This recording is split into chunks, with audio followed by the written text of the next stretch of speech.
Fala pessoal, sejam muito bem-vindos a mais um do meu, o nosso Trader Talks. Que isso, hein, Lucão? Esquece, hoje a gente tá mais internacional do que nunca. Que isso. Vai falar mandarim hoje? Não, só se falar mandarim, que é o que eu vou fazer. Meu Deus. Essa foi pra você. Vamos falar um pouco hoje de commodities também, Lucão? Com certeza. Cara, assim, a gente até tava aqui antes do João. Deixa eu apresentar primeiro. Lógico, quem tá vai aqui. lá. Já comendo, me atrapalha não. Desculpa, perdão. Obrigado. Tô voltando Errei. depois do último episódio que eu não estive presente. A gente fez até uma brincadeira, viu, Lucão? Lucas Claro pelo Brasil. Pelo Brasil. Exato. Se você quiser que o Lucas Claro vá na sua cidade, deixa aqui nos comentários. Exatamente. Lucas Claro pelo Brasil, cara. Isso. Muito amigos. Mas não em lugares que são fácil acesso. Tem que botar um lugar bem assim. Ah, entendi. Muito amigo. Ai. Quer foi mal. Vamos lá. João, Ascoli. Como é que fala o seu nome? Porque assim, João, eu já errei, né? E eu já vi que eu já fui corrigido hoje. Mas seja muito bem-vindo, cara. Bom, eu que agradeço o convite de vocês. Uma honra estar aqui no BTG falando aí de mercado, commodities, trading. E assim, pode ser João Ascoli. Já que a gente tá aqui, não ele só falou isso só porque você errou e aí ele quer dar essa moral, você sabe, né? Não, só é porque... Pô, tá bom. Então vai lá. João, cara, assim, você hoje é uma das referências aqui no Brasil quando se fala de commodities, né? Naturalmente, a gente tem outros também que a gente até citou aqui. Quando eu cheguei aqui, eu já peguei os nomes no ar aqui. Mas, tua história ajuda. Na verdade, tua história, ela trilha por esse caminho desde o início. Cara, e você é um cara que, assim, bem inquieto, né? A gente tava... Você mandou aquele áudio lá, a gente já tinha conversado outro dia na churrascaria, você contou. Eu falei, cara, o cara pingou lá e... Como é que, cara, assim... conta pra gente um pouco da sua história.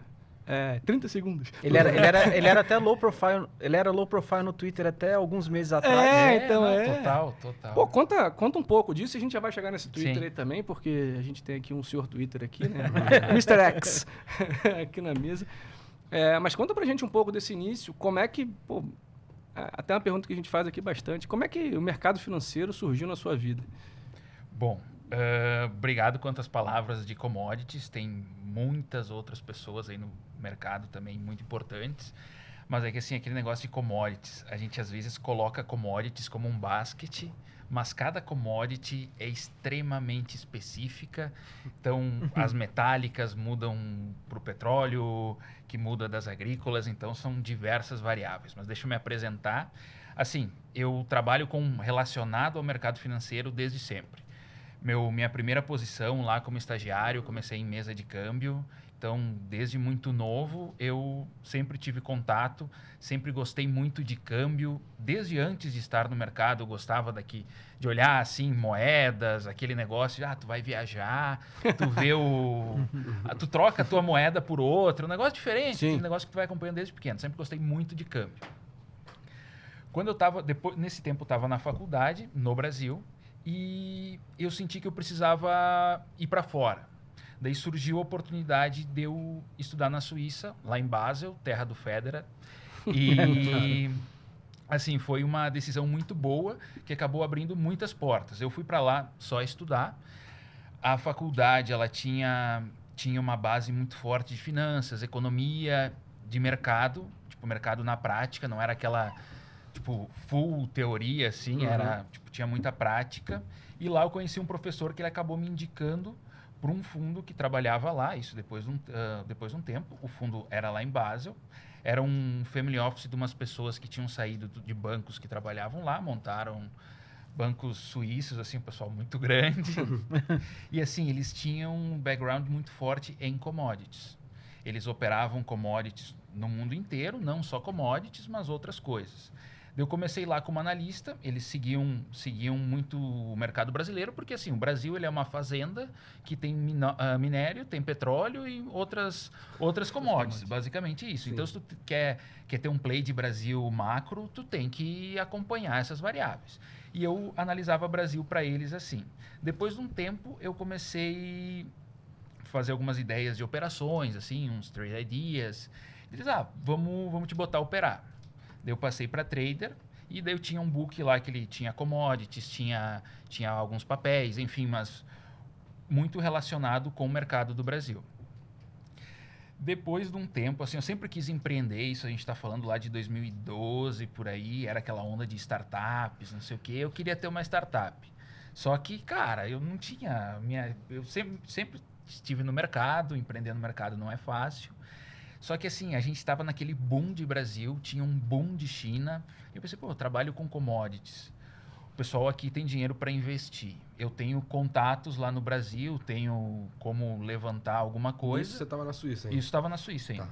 Desculpa perguntar, você tinha quantos anos, mais ou menos? Cara, eu tinha 20 e poucos, assim. Eu era bem novo. Tinha uns 23 aí nessa Caramba. época.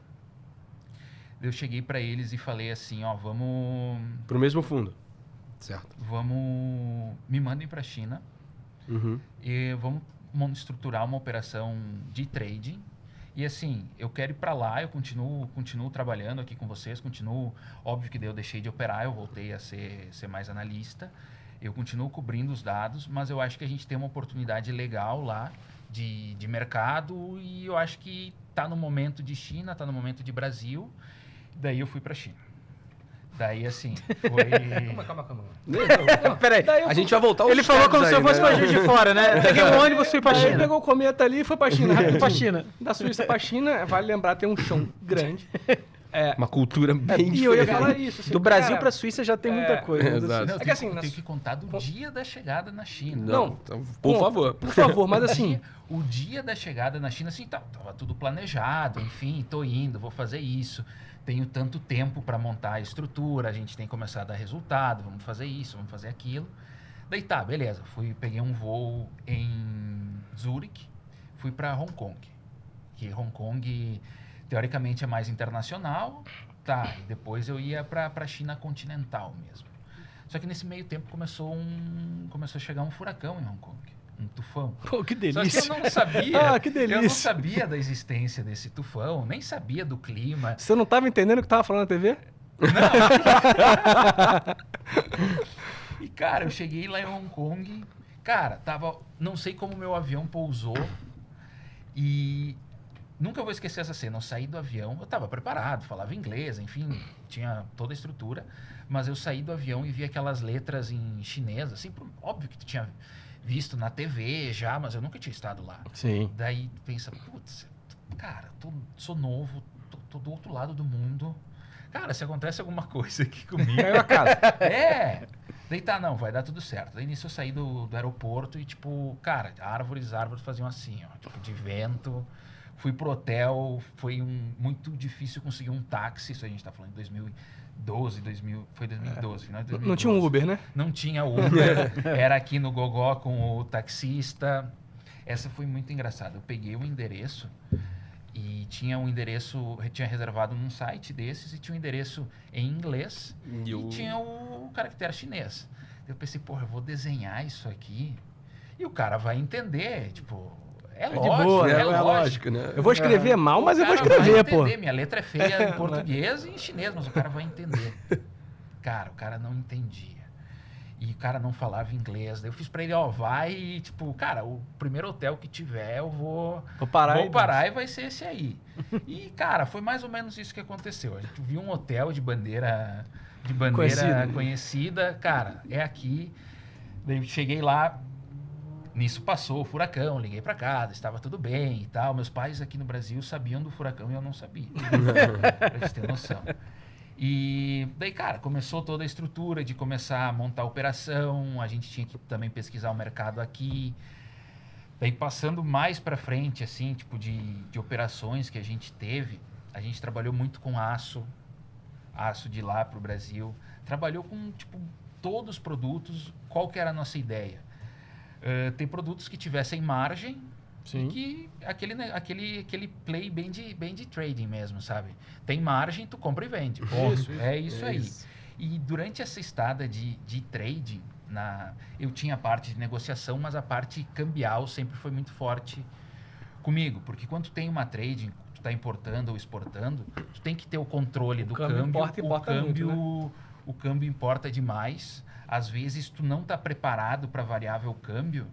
Às vezes, digamos que hoje a gente tem um dólar a 5 e pouco. O teu produto é viável com dólar a 5,10. E se o dólar for a 5,50 mês que vem? Tem gente que vai falar, não vai. Mas e se for? Sim. Vocês faziam um hedge? Sim, direto. Topo todo. Até porque a sua operação, de certa forma, não é o câmbio. Não é? Não Exatamente. Isso é um ponto muito importante. Embora em algumas operações tu vai esperar um pouco para redear, ou tu vai um pouquinho mais pesado. Óbvio que existe essa especulação. Sim. Mas assim, digamos que tu tenha que fazer o hedge de 100, tu não vai vender 500, sabe? Sim. Tu vai 110, 120. Você vai dar aquela Ali, especulada, mas sem abusar. Aquele Uma chorinho. gordurinha. Um chorinho, sabe? Ou tu vai esperar uns dias. Mas agora, isso é uma questão muito importante. A minha operação não era o câmbio. Embora o câmbio, em determinadas situações, ele entregasse um resultado, a minha operação é eu ter uma trava no câmbio e ter o faturamento no produto físico. É que você tinha vantagem no produto físico, Sim. né? Esse era o grande segredo do negócio. Isso é muito importante, porque às vezes o pessoal me pede, como é que era quando tu estava na mesa de câmbio e tu tinha que fechar uma operação, enfim. Era assim, eu realmente tinha que comprar dólar hoje ou eu realmente tinha que vender dólar hoje. Às vezes o pessoal fala, por que tem fluxo de dólar em determinado preço? Tem diversas variáveis, mas agora, tipo, eu tinha uma estrutura menor, mas bem menor, mas tu imagina uma Vale, uma Petro, eles também precisam fazer hedge. Com certeza. Tipo, o cara da Petro hoje de tarde, ele precisava comprar ou vender dólar. E não importa para ele, às vezes, o valor do dólar às 13h31. Cara, o cara tem que comprar ou tem que vender. Então, isso é uma variável muito importante de commodities, porque nesse caso não era commodities, mas a necessidade física. Sim. Tipo, eu tinha o produto e eu tinha que travar, minha margem era outra. A mesma coisa acontece com um produtor de soja, por exemplo. Ele tem a safra e ele precisa vender. Sim. Então, esse é o hedge, essa é a questão do câmbio. Então, eu tinha muita operação de NDF, muita operação com opções. Cara, cada situação era uma situação. Depois a gente pode até falar, tipo, se me perguntar qual que foi teu pior momento no mercado, foi relacionado com uma operação de hedge que eu não tinha feito no Joesley Day.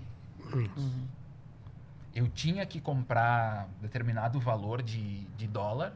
E assim, digamos que eu tinha que comprar, sei lá, X quilos de dólar. E eu nunca gostei de comprar só num dia, digamos. Não precisava, às vezes não precisa comprar num dia. Comprava, sei lá, em uma semana e pouco. Não que meu preço fosse fazer diferença no mercado. Mas porque eu queria ter, tipo, como se fosse uma TILAP, uma VWAP da semana. Cara, eu quero aquele dólar naquela média. E eu tinha que fazer, digamos que meu lote era 100%, deu o Joesley Day, eu tinha feito uns 35% do lote. No outro dia... O dólar rasgou? Se eu não me engano, foi uma segunda de noite o áudio ou uma terça de noite. Eu acho que foi terça. Foi... Tenho certeza, uma segunda ou terça. Marcou demais.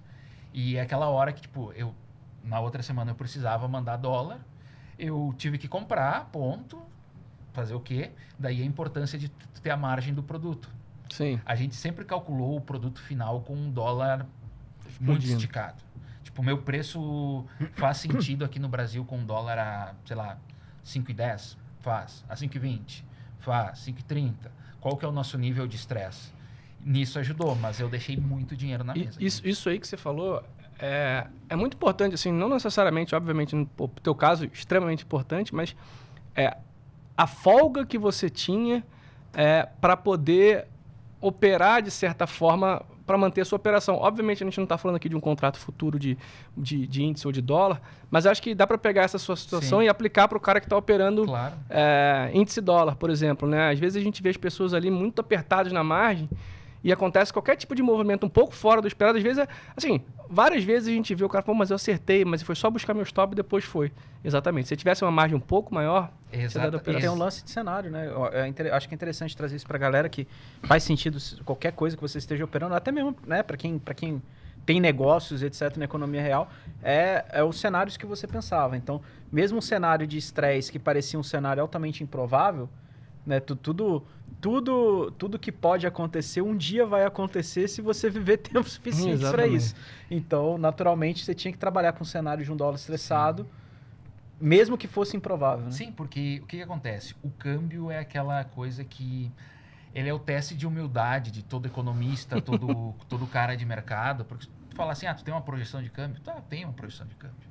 Mas agora, tu operar isso é muito difícil. Tem diversas variáveis e tu não sabe qual que é o preço, qual que é o impacto que essa variável vai fazer naquele período. Sim. E quando tu coloca a necessidade física, cara, eu preciso comprar, preciso vender, tipo, amanhã, daqui uma semana, daqui 2, cara, não sei como é que vai estar o mundo semana que vem.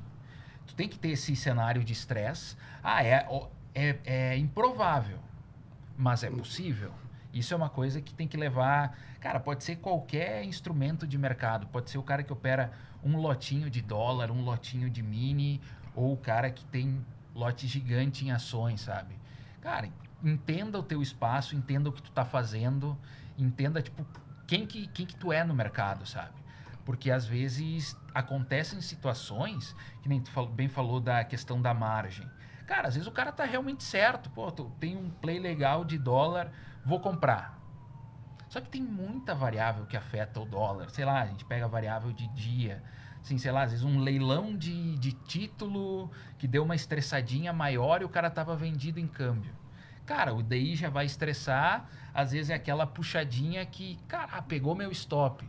Cara, se tu tivesse uma margem maior... É isso. Daí, às vezes, não é tu ter a margem pra... porque é uma linha muito tênue tu ter uma margem maior e tu está errado e tu aceitar porque tu tem a margem maior. Sim. A outra é tu tá com aquela margem... Cara, tu tá operando com uma arma na cabeça... Tu tá no limite do limite. O tempo inteiro. Óbvio que quanto menor for teu stop, melhor. Mas é muito difícil, assim, são diversas variáveis e no meio do dia... Cara, entre as 9 horas e o final do pregão, cara, tem muita coisa. Tem muita coisa. E todo dia tem, né? Impressionante. E todo dia. É impressionante. E vocês com a sala ao vivo aí, eu sei que, cara, vocês estão sempre... Vocês têm que estar ligados todo o tempo. E, cara, é muita coisa. É uma notícia, é um breaking news. É muita coisa. E às vezes, assim, é até engraçado, né? Porque acontecem alguns eventos que... Não é que você não sabe, é que, o Joãozinho lá, o cara do Fed falou um negócio. Aí quando você olha, tá o juros lá fora rasgando pra cima, a bolsa despencando. Cara, mas o que aconteceu? Não, ele tava no evento, falou um negócio. Ou então, cara, já aconteceu de algum evento, perigoso dentro do mercado ali. Sei lá, a gente teve, ao longo do final de semana, a queda do helicóptero do presidente do Irã. Cara, se isso acontece no meio do pregão... Claro. Certamente traria uma volatilidade muito maior.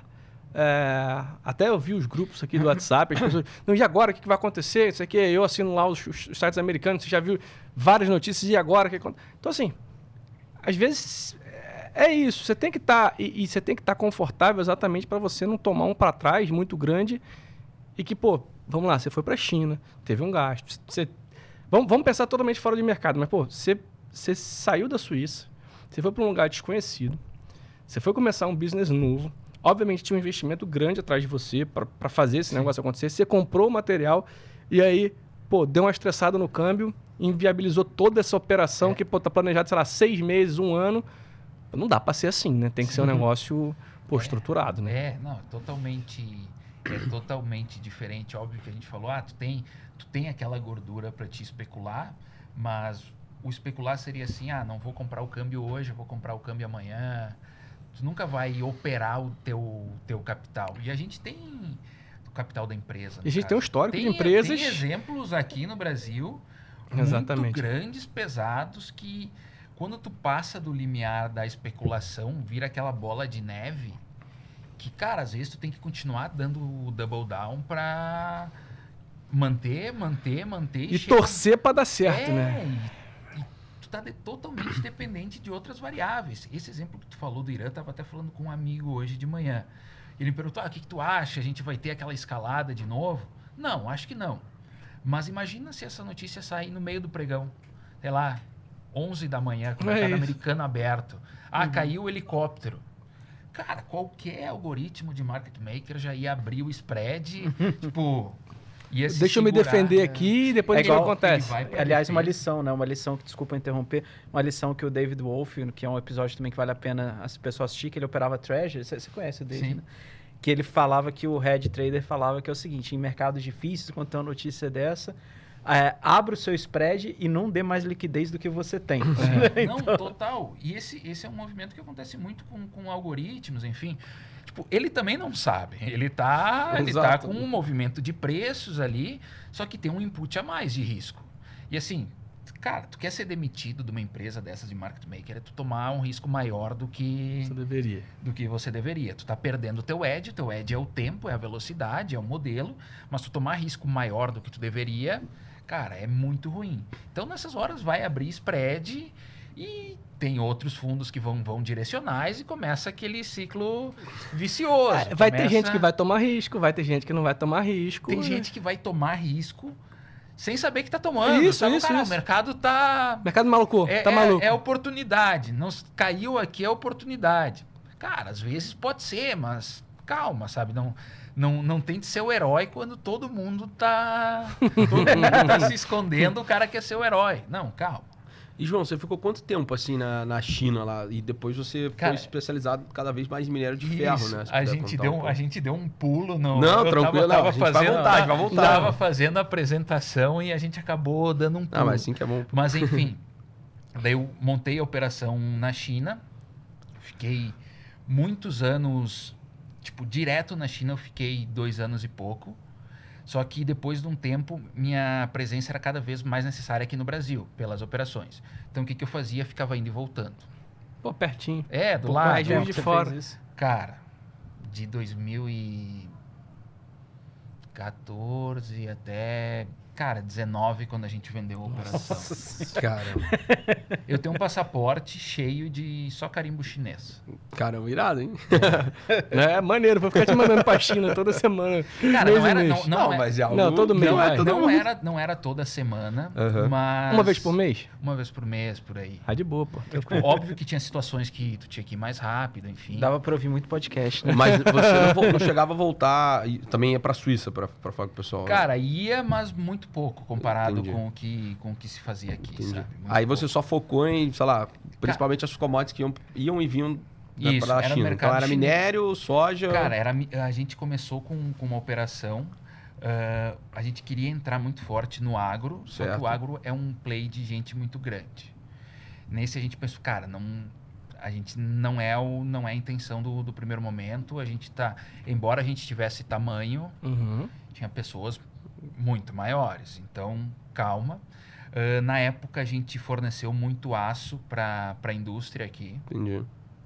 Hoje o pessoal reclama muito do subsídio chinês pro aço, enfim. Não que seria a minha operação que estivesse fazendo, mas eu estaria contribuindo nesse momento se eu não tivesse vendido a operação lá em 19. O minério, ele entrou muito forte, porque assim, para mim trabalhar com o aço, eu tinha que entender toda a cadeia. Porque o aço, ele é o produto final do minério. Se o minério está mais caro e o preço do aço está flat, a margem da siderúrgica é menor.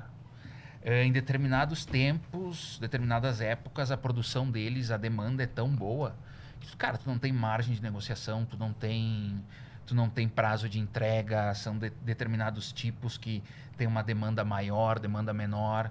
Então, tu acompanhar o minério te dá um play muito grande nessa sazonalidade. Tipo, quando é época de tu fechar um contrato melhor, fechar um contrato menor, comprar lá para frente. E isso acabou me levando direto para o meio do minério. Quando eu estava no fundo lá na Suíça, a gente já acompanhava muito o mercado de metálicas. Eu tinha posições em várias commodities, mas essa exposição direto no físico foi acontecer só lá na China. E, cara, foi uma escola porque tem muitas variáveis, tipo, cara, variáveis políticas. A gente está falando de commodity metálica, a gente está falando de China e a gente está falando de um play político. Sim, em determinadas situações, o pessoal fala, não faz sentido porque a margem da siderúrgica está apertada, o minério vai cair. Cara, se eles têm algum negócio político que eles precisam construir e fazer... Vai fazer. Cara, eles vão fazer, eles vão entregar e vai faltar aço ou vai subir o preço do minério. Tem muita coisa assim. Daí, voltando de novo, a gente tocou essa operação até 2019. A gente trabalhou com diversos produtos, não só commodities. Cara, muita coisa mesmo. 2019, a gente vendeu a operação para uma outra trade. E desde então eu toco a operação de um family office, tipo da minha família. Isso foi de 19 até agora. E nos últimos meses eu recebi um convite bem legal para contribuir com a Investify. Eu acho que vocês já ouviram falar da Investify. É uma plataforma que ela foi fundada há uns anos atrás, ela está passando por mudanças. E eu venho trabalhando com eles no desenvolvimento de algumas ferramentas focadas no trading, tanto ferramentas fundamentalistas, ferramentas de opções, ferramentas de momentum. Daí a gente sai um pouco do play de commodities e vai para aquele play de mercado. Cara, voltando assim, eu fiquei curioso. Você falou que você fazia entrega no Brasil de minério. Sim. Não. Você vendia direto. Você fazia de aço, perdão. Você fazia a entrega do aço aqui. Você tinha estoque lá, alguma coisa, ou você só fazia as pontas e... Depende. Esse depende é maravilhoso. Depende muito a situação e a expectativa que tu tinha aqui. Por exemplo, isso é muito de commodities. Por exemplo, digamos que tu tem um preço menor do aço lá, tu tem uma expectativa que nos próximos meses o aço vai aumentar, e tu tem uma expectativa que tu vai ter uma demanda final flat ou positiva aqui no Brasil, vale a pena tu estocar. Entendi. Porque eu sei que eu vou vender, o preço tá bom, e se eu for abrir a boleta lá na frente, vai estar mais caro. Sim. Então eu vou tu estocando. tomava antes de ter um comprador final aqui, né? Em determinado cenário, sim. Perfeito. E voltando na parte quando você tocou um próprio book, né, na Suíça, né, no fundo que você atua. Como é que foi esse momento, assim, dado que você saiu da faculdade ali, você teve experiência um pouco disso, você já era analista de commodities e foi tocar um book seu, assim. Sim. Como é que foi essa experiência de tocar um book e operando commodities, mas de uma maneira diferente, né? Assim, operando os futuros, podemos dizer assim. No começo, assim, eu gostava muito, mas eu tinha um nível de preocupação, de estresse muito grande. Porque, cara, eu estava começando, eu assumi uma responsabilidade muito novo. Tipo, eu agradeço a responsabilidade claro, que deram, ponto. Baita Só que, oportunidade. cara, fiquei vários dias sem dormir, assim, era... Cara, tipo, qualquer... Acho que os horários também não ajudam. Fuso horário, até hoje, meu sono é muito ruim. Porque eu trabalhei anos com... Desde aquela época, tudo bem que o fuso horário ajudava um pouco, mas... Mercados da Ásia, notícia da Ásia... Cara, tudo impactava. E eu tava começando, precisava entregar... Cara, não era 100%, era tipo 200%.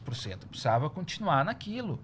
E eu tinha preocupação muito grande. Mas assim, eu aprendi demais. Assim, foi uma coisa que sem aquilo eu não teria as oportunidades que eu tenho hoje.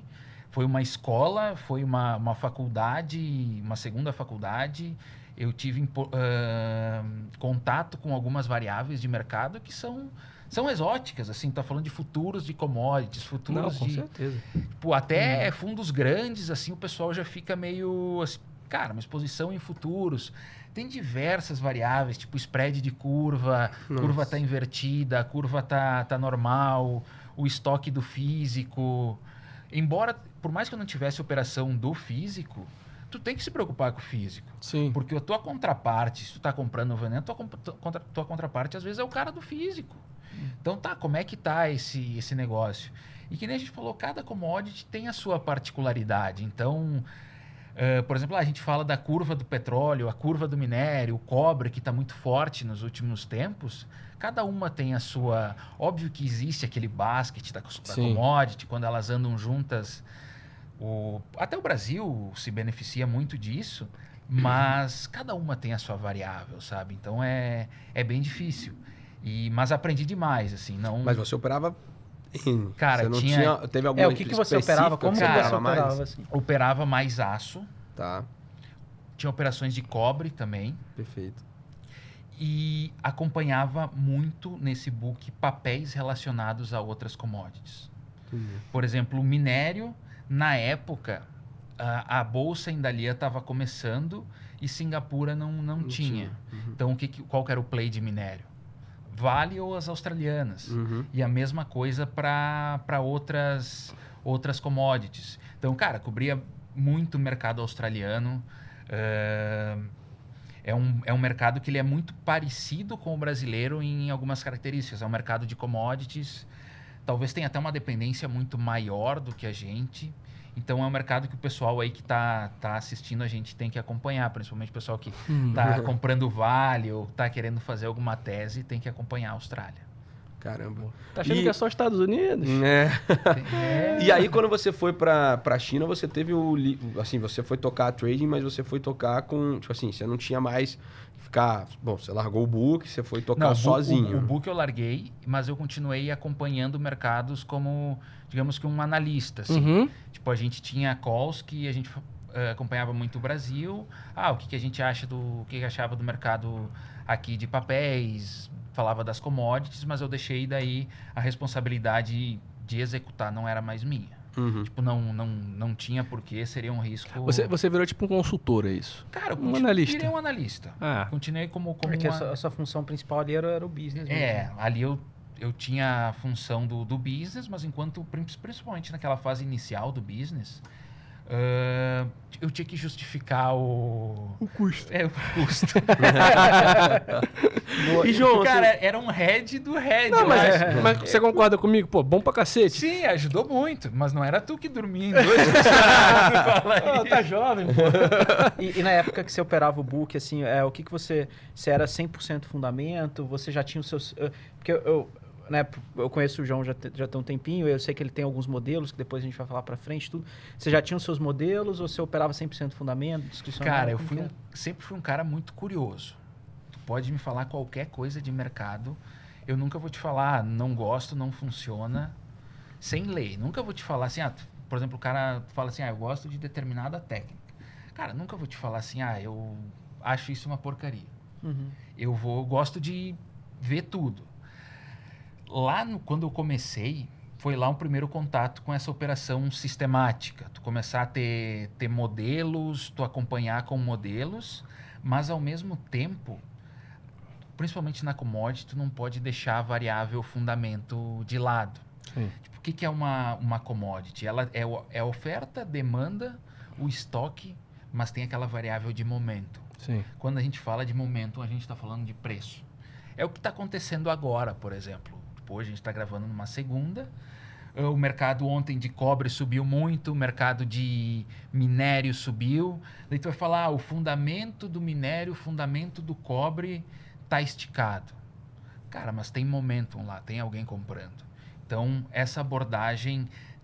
Eu sempre tive uma abordagem assim, gosto de acompanhar o fundamento, mas o modelo, a entrada da operação, aquela entrada fina, assim, o ajuste, sempre vai ser por preço. Eu acho que não gosto de operar só fundamento, não sou fundamento é o que você vai comprar, o que você vai vender. Isso. O técnico é quando que você vai comprar e quando que você vai vender. Exatamente. Quanto que eu vou segurar, quanto que eu não... Por exemplo, tem determinados níveis de um papel relacionado a commodities, por exemplo. Sim. Que, cara, o papel ele tem gordura, mas ele não tem aquele trigger no curto prazo. Mas tá de olho. Quando engata um momento... Isso é um modelo que a gente pode falar depois. Quando engata um momento, é a hora de tu tomar. Sim. Tu tem aquela gordura, tu tem um risco-retorno positivo e é aquela situação que, assim, vai ser ruim para ti, tu vai perder dinheiro se todas as variáveis forem contra você. Se uma ou duas forem a favor, cara, tu vai começar a criar uma gordurinha. Cara, se tudo der certo, tu tem um risco-retorno muito bom e tu deixa andar. Inclusive, tem vários papéis aqui no Brasil que eles têm esse shape hoje em dia. Boa. E, João, uma pergunta assim, para quem está começando a olhar um pouco mais de commodities, você que já operou de várias commodities, estudou várias commodities, qual é a maior dificuldade para quem está começando olhando para o cenário assim de commodities? E deixa eu até fazer mais um adendo aqui. Por onde começa? Cara, isso é muito difícil. De falar que o conhecimento que eu tenho hoje, que tipo, eu tive experiência prática por anos, mas não seria possível, eu acho, se eu não tivesse experiência prática.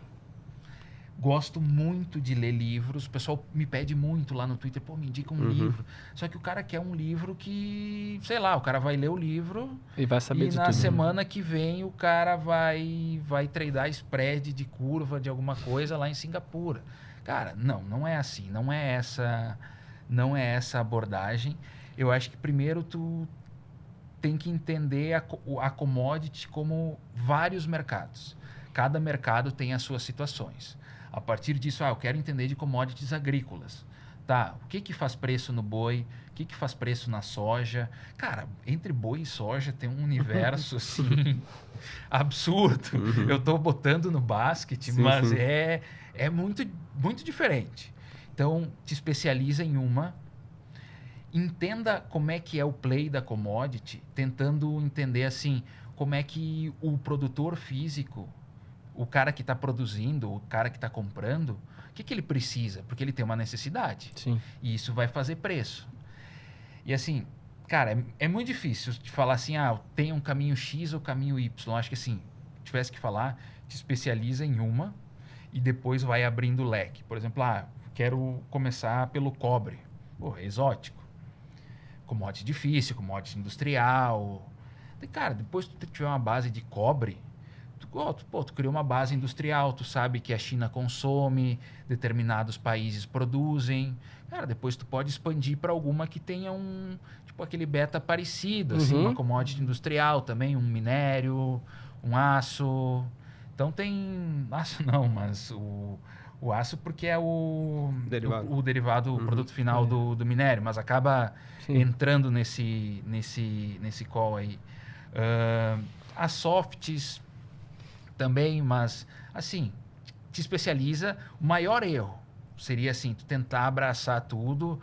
Porque eu vou criar um modelo que vai acompanhar petróleo, falando de fundamento, acompanhar petróleo, acompanhar minério, acompanhar cobre, acompanhar níquel. Cara, por fundamento, cada uma tem suas variáveis. Resumindo, vai dar merda. Vai com calma.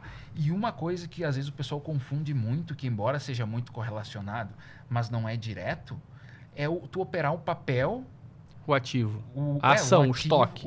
A ação, digamos, uma Vale, uma Sim. Suzano, qualquer uma dessas de commodities. Vou comprar Vale porque o minério subiu. Tá. A única informação que isso te diz que subiu 3% na Dalian ontem é que a Vale vai abrir em gap para cima. Agora, é a única informação. Depois daí... Você não abre arbitragem, né? Então...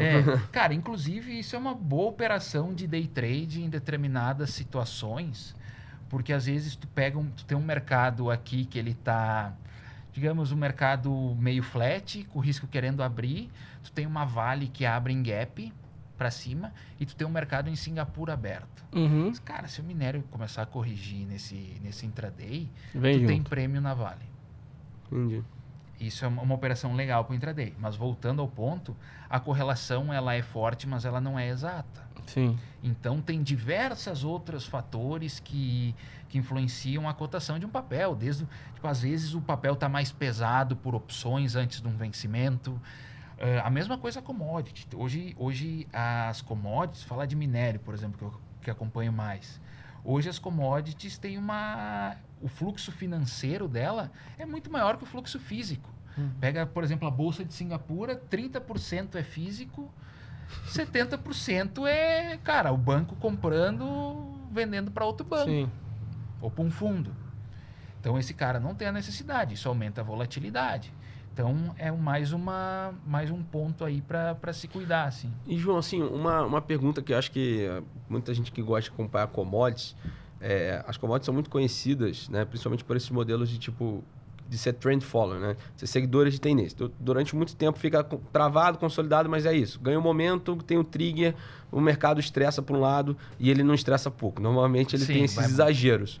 Como que é lidar com esses mercados quando tem esses exageros assim de preço? Porque recentemente a gente viu até o próprio minério, né? O minério saiu de 98, voltou para 120 numa tacada só. Cacau. A gente já viu o cacau nisso, o cobre agora. Suco de laranja no passado. Entre outras commodities passam, né, por esses momentos assim de, digamos, estresses, né? Que a gente sabe que o mercado acaba passando por isso, mas nas commodities acho que tem um Não, quê especial a mais, né? Total, gosto. Se puder falar um pouco pra galera o porquê disso, se existe um porquê, ou Sim, enfim. gosto muito da abordagem de trend following, gosto muito mesmo. Tenho algumas questões com ela em papéis aqui, tipo mercado interno. Uhum. Eu acho que tem algumas variáveis que tem que cuidar, mas eu acho que as commodities, falando a commodity mesmo, são os melhores ativos para te trabalhar com trend following. Por que isso acontece? Sazonalidade. Cada commodity tem a sua sazonalidade. E a questão da oferta e a demanda. Por exemplo, o que aconteceu com o cacau? Tu tinha uma demanda flat para positiva, mas tu teve uma questão da oferta. A oferta ficou muito menor. Uhum. Cara, o mercado vai sair tomando para cima porque tu precisa o produto, principalmente nos primeiros vencimentos. O minério, por exemplo, ele tem uma sazonalidade muito, muito curiosa no segundo semestre. Pode olhar o gráfico de Vale, coloca lá de novembro a dezembro, outubro para frente, quais que foram as maiores porradas de Vale? Estão nesse período. Por quê? São um período que o minério ele anda mais, porque é uma época de reestocagem para o Ano Novo Chinês, que tem muita fábrica que ela precisa produzir antes. É um feriado que ele é longo e para a China inteira. Acho que é uma semana, não é? Cara, às Ou vezes é duas. até mais. Só que daí tu imagina, tu tem uma... Tem feriado pra caramba. E os dados de feriado é muito importante acompanhar. Tu tem uma produção uma entrega que ela tem que ser contínua. Mas a tua produção vai parar por muito tempo. Então você acelera. Cara, tu vai acelerar. E tu sabe que tem a demanda.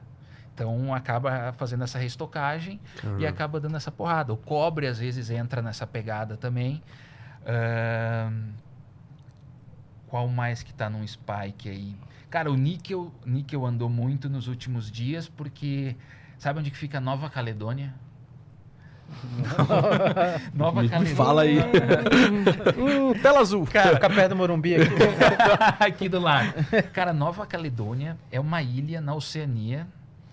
É um território francês, até hoje, que é o terceiro maior produtor de níquel do mundo. Cara, é uma ilhota lá. Sei lá o tamanho da Nova Caledônia. E eles estão meio que numa guerra civil nos últimos dias, porque o pessoal não quer mais ser parte da França, essas coisas. E a produção de níquel lá era muito subsidiada pelo governo francês. E daí, tipo, grandes trading estão saindo da operação, porque eles estão tendo prejuízo. E, cara, não é fácil tu explorar lá. E é um níquel que saiu do mercado, sendo que tu tem uma demanda forte. Tu tem uma demanda que está subindo e uma oferta que tende a diminuir um pouco, acaba levando para cima. Então, por isso, cara, acompanhe uma commodity só, porque Que aula. Isso me lembra Macro 1, né?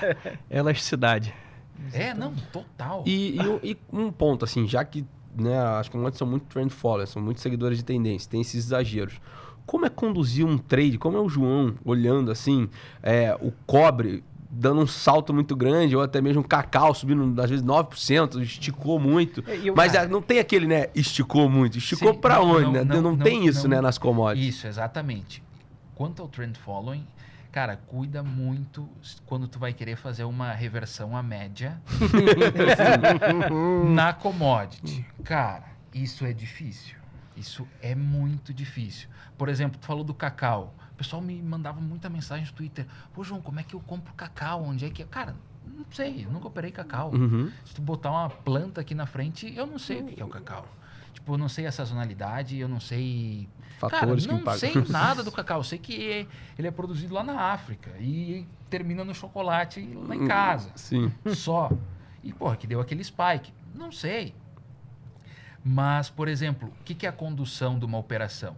Primeiro, tu tem que saber se tu está na commodity ou tu está num papel relacionado à commodity. Se tu está num papel relacionado à commodity, tu tem mais variáveis de risco que, cara, se o mercado dá... Em determinado momento, tu vai ter um prêmio, positivo ou negativo, do papel, que eu acho que a imensa maioria aqui não vai operar commodity, que está assistindo, não vai operar commodity diretamente. Vai operar uma Vale, vai operar uma Suzano, enfim. Então, cuida quando, principalmente no trend follow, tu tem o trend following da commodity, mas não necessariamente tu precisa entrar na commodity. Se tu tá no papel, vê como é que tá essa correlação, principalmente quando aconteceu o spike. Em determinados momentos, por exemplo, no final do ano passado, o minério subiu muito mais do que a Vale em determinado patamar. Cara, tu tinha um minério lá 140, beirando 140, e a Vale parou naquele patamar. Cara, nesses patamares a sensibilidade do papel para variação da commodity aumenta. É igual o CBA agora. Isso. CBA nas últimas semanas. Cuida muito. Então, essa é a hora da reversão, por exemplo. Tipo um red flag, tipo um yellow flag seria. Tipo, começa a commodity está subindo e o teu papel, cara, não tá indo. Já não tá indo mais, né? Não tá indo, a commodity sobre 5%, teu papel ali tá chorando para subir 2%, sabe? Cara, começa a cuidar. Porque se essa commodity reverter, a queda é rápida. O que você está querendo dizer é o seguinte: toda expectativa positiva para a alta da commodity que implicaria numa valorização do ativo já está embutida praticamente no ativo. Ali fica só o marginal da coisa. E aí, quando inverte essa tendência, é muito rápido. É hora de descer a lenha no ativo. Sabe por que é muito rápido? Porque em determinadas situações é mais fácil, por exemplo, tu bater num papel, falando como um fundo. Por exemplo, se um fundo quisesse fazer um short em minério, qual que é a forma mais fácil? Bater uma Vale alta. Final do ano passado foi um play que muitos fundos fizeram. Tu tinha, sem julgar valor, enfim, tu tinha uma Vale que estava num patamar relativamente alto, tu tinha um minério que estava alto, e assim, tu fazer um short em China, cara, nunca é fácil, que nem eles sempre colocam um piso no mercado quando o mercado estressa. Então, teve muita gente, muito fundo grande que vendeu o Vale, ou vendeu as australianas também, para fazer um short China na segunda levada. Teve muita gente que fez isso. Que, inclusive, pode estar revertendo em algum momento, sabe? Então, tem que cuidar muito, assim. São umas variáveis que elas estão no mercado, mas às vezes elas não são tão faladas. Outra coisa que tu falou do trend following. Por que sobe, tipo, é aquela escadinha que ela sobe, cara, mas quando desce não é nem de elevador, é um mergulho, né? Porque tem muito produtor físico que ele quer fazer o hedge. Sim. Mas ele não faz, porque, o mercado tá subindo. Isso. Não, foi mais dois, não vou vender. Lá vem a ganância. Mas o cara acorda todo dia ali, acompanhando o mercado full time. Só que quando... E não é o mundo inteiro na sua commodity. Quando esse pessoal começa a vender, pensa que não tem contraparte. Tá todo mundo para um lado só.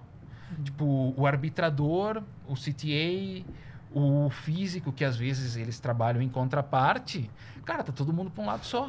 Tipo, no pregão antigo, o cara ia falar, pô, patrão, não tem compra. O mercado desce. Exato. E, João, assim, o Coxinha até falou bastante que você tem alguns modelos, né? Você estudou bastante sobre microestrutura de mercado, né? Sobre HFT e tudo. Se puder falar um pouco para a galera de onde surgiu essa tua curiosidade para esse tipo de mercado, estudar um pouco mais ali a vírgula, né, do mercado, podemos dizer assim. Se puder explicar o que é também. Exato. Não, isso é um tema que ele é muito interessante. Ele é pouco falado, mas é muito interessante. Começou na época lá da Suíça, tipo, aulas teóricas, assim, aula de faculdade. E, pô, que negócio legal, sabe? O que seria a microestrutura? Cara, é o micro do... Desde a execução, é aquela coisa que não mudou de muitos anos. Só que ela ficou muito mais rápida. Mas muito mais rápida mesmo. Tipo, a teoria, tipo, vai comprando, é normal, e consumindo spread, às vezes o cara vai tirando, enfim...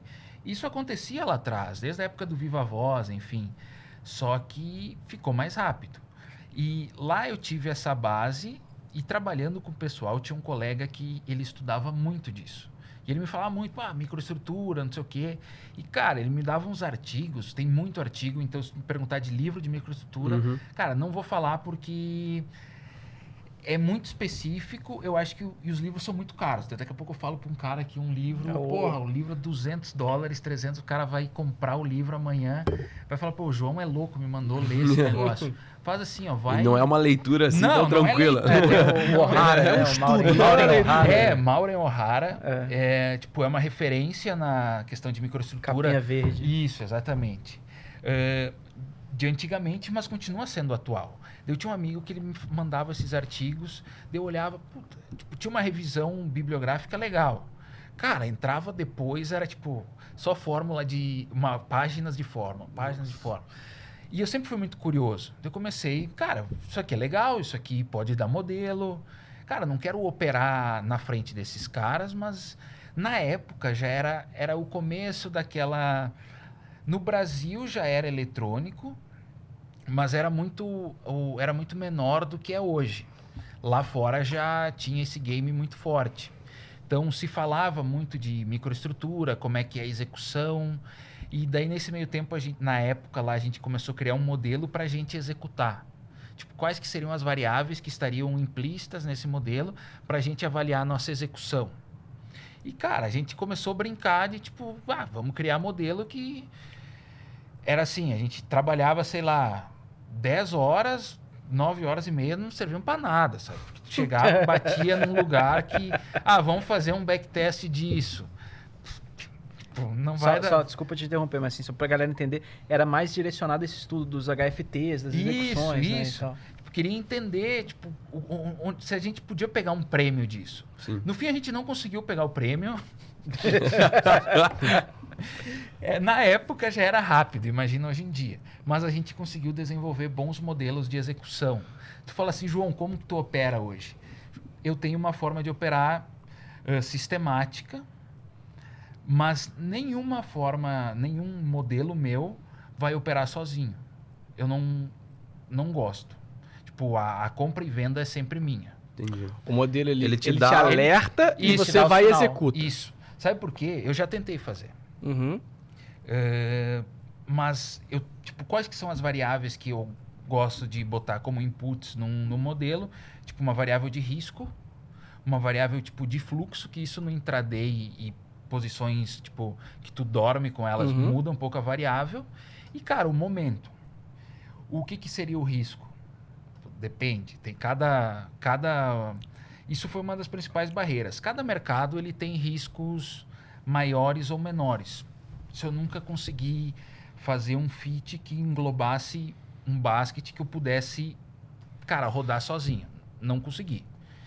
E... Você está falando de, por exemplo, operar 3, 4, 5 commodities ao mesmo tempo. Isso. E você ter o seu risco gerenciado de uma vez só dentro daquela estratégia, tipo assim, automático. Fazer um algoritmo que ele... Cara, vou comprar, vou deixar rodando, ele compra ou vende... Entendi. E ele vai sozinho. rebalanceando. Nunca consegui. E você falou que também são as variáveis que compõem o risco, né? Isso. Por exemplo, pega o que é uma variável que compõe o risco para o pessoal que está assistindo de índice, por exemplo, índice no intraday. Sob minha ótica, obviamente. Por exemplo, risco local, a gente pega o mercado de DIs, inclinação da curva, nível da curva. Cara, tu pode ter o mercado comprador que for. Se essa curva inclinar, o cara pode até continuar comprando. Mas ao invés de ele pagar para cima, ele vai ser mais passivo. Às vezes tu vai comprar aquela esticada do mercado. Cara, é aquela hora que tu vai tomar 400 pontos na cara, sabe? Só do mercado abrir o risco, sabe? Essa seria uma variável de risco local. Risco externo, por exemplo. Cara, taxa americana tem determinados momentos que ela pesa mais ou pesa menos. O próprio S&P, o S&P ele pesa muito no índice, por exemplo, de tarde, quando aumenta a volatilidade do S&P. Cara, se o S&P está mais volátil de tarde e o nosso índice é uma hora que ele está mais paradão ali, depois das 2 até umas 4, que pega aquele, tipo, execução do market on close. Cara, se o S&P der um aumento de vol para baixo, pode ter certeza que vão raquetar o mercado aqui. Foi o que aconteceu hoje. Cara, hoje... De tarde estava acontecendo isso. Hoje tá? eu não, Sim. realmente eu não... De tarde eu não vi o mercado que eu vi. Foi o que aconteceu para quem vim olhar. cedo para o banco. Variável de risco... eu tinha que falar da importância da microestrutura, né? Isso é uma variável que, tipo, às vezes o pessoal quer começar no trading, quer começar... eu quero operar no intraday. Fala, cara, estuda a microestrutura. Tu não vai operar a microestrutura, mas tu não vai ser operado. Isso é muito importante. Interessante, Assim, Tu não- principalmente, tu não vai conseguir ganhar no spread, na velocidade. Não vai. Isso é o edge de um HFT. Mas você sabe a regra do jogo, né? Cara, pelo menos sabe, tu sentir em determinadas situações que, cara, o mercado tá indo numa, tipo, uma levada de HFT, é um momento que, cara, o risco não tá bom, tu vai, pra ti, digamos que o mercado saiu de 120 e foi pra, sei lá, 350. Cara, para te comprar no 350, o risco vai ter que cair, esse fluxo vai ter que continuar, e às vezes a tua boleta lá em cima, ela tá sendo a saída daquele HFT que comprou lá atrás, sabe? Então, o mais importante da microestrutura é isso. Tu entender mais ou menos o play do jogo, do mercado, e assim, essa frase é muito importante. Tipo, tu não vai operar, mas tu vai tentar não ser operado. Tu não vai ser a liquidez do HFT. Boa, João, uma dúvida. Tem uma frase que uma vez você falou, depois a gente já chegou até a trocar uma ideia com isso. Eu lembro quando eu falei com o Lucas também, ele achou muito interessante, que você disse uma vez que mais ordens são canceladas do mercado do que executadas. Ah, mas isso aí eu não tenho a mínima dúvida. Que história é essa? Cara, isso é muito verdade. Isso já era de anos lá atrás, já acontecia isso. E é presente em todos os mercados. Hoje, o mundo inteiro ele é conectado. Então, o que acontece? Qual que é a função de um HFT? Qual que é o edge do HFT? Quando eu falo edge, é aquela... Vantagem. A vantagem. O tempo e o modelo, que são muito bons. Se tu tem um modelo bom e tu tem a variável de execução para ti, qual que seria a melhor estratégia? Quanto mais passivo tu executar, melhor. Tu não está agredindo a fila. Mas, em compensação, entra um risco. Tu pode ficar na fila, tipo, ficar no ponto de ônibus. Sim. Então, digamos que tu botou a ordem a 10.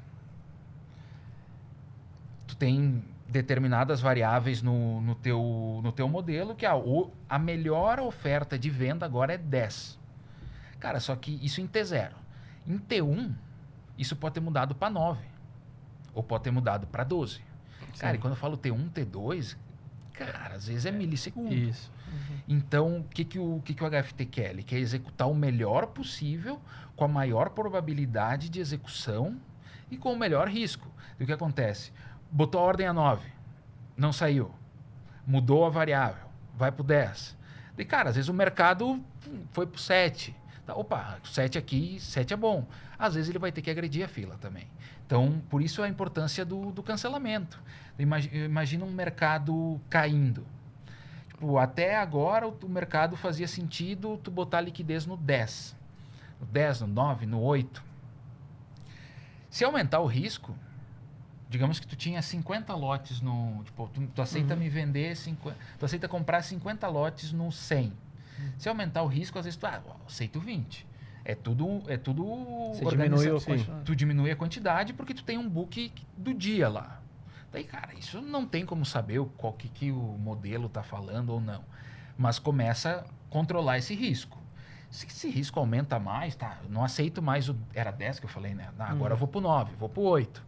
E tu tem um book aqui, tu tá controlando. Tu tem que... Teu objetivo não é ganhar, às vezes não é ganhar no direcional, é ganhar no spread. Sim. Só que às vezes esse risco aumenta tanto, cara, dá uma diminuída no book. Então, bate junto. Então... Por isso a importância do cancelamento. Isso acontece todo dia em todo mundo.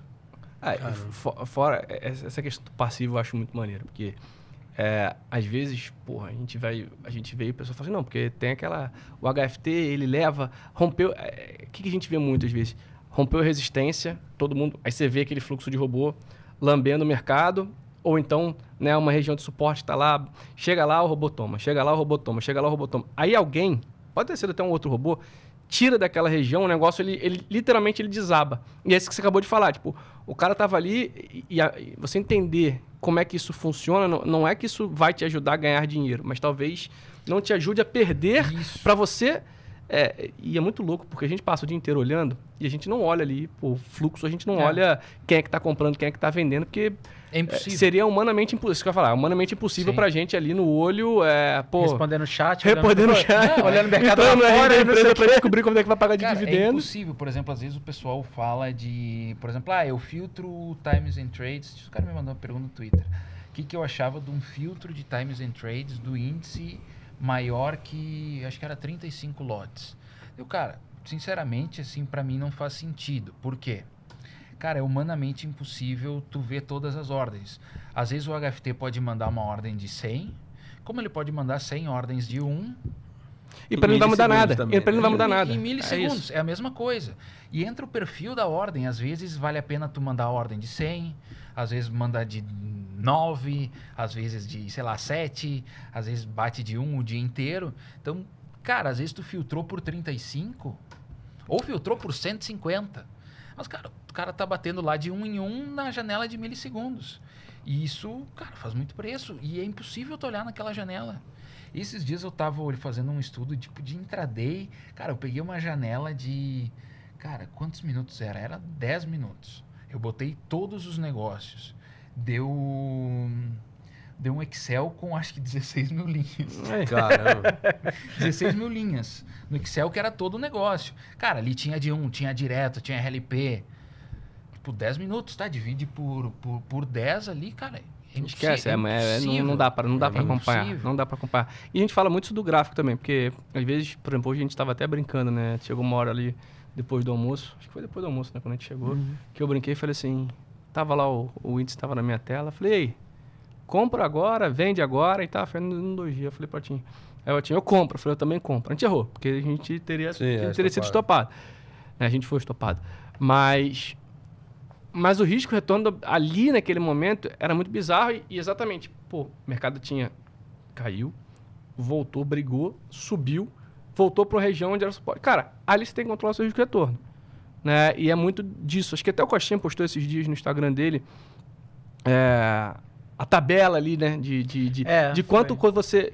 Numa relação 1 para 1, quanto que você tem que acertar. Né? Porque no final das contas, se você tem 40% de acerto, mas você ganha 2 para perder 1, você tá ganhando dinheiro. Né? Pra você ver como é que é um negócio meio racional. É uma coisa que eu tava explicando pra galera, porque é o seguinte... E tem uma coisa que é engraçada, porque a matemática na minha cabeça antes não funcionava e depois eu fui entender. Alguém tava perguntando, falando assim, poxa, é possível eu trabalhar um sistema de trend follow, né? Um sistema seguidor de tendência, que é o que a gente sempre fala. Quando você pega lá o Market Wizard, você vai ver que 70% daqueles caras são seguidores de tendência. Se 70% estão no livro, é porque eu acho que alguma coisa ali faz sentido. E ele tava perguntando, pô, eu posso ser um trend follow, mas com uma relação risco-retorno negativa? Né? Ou seja, com um payoff negativo de aceitar ganhar 1 para perder 2? E eu tava explicando pro cara que talvez seja possível, mas eu acho que você não está extraindo o melhor do trend follow, que é justamente a sua capacidade de você ter um risco pequeno para você pegar um movimento muito grande.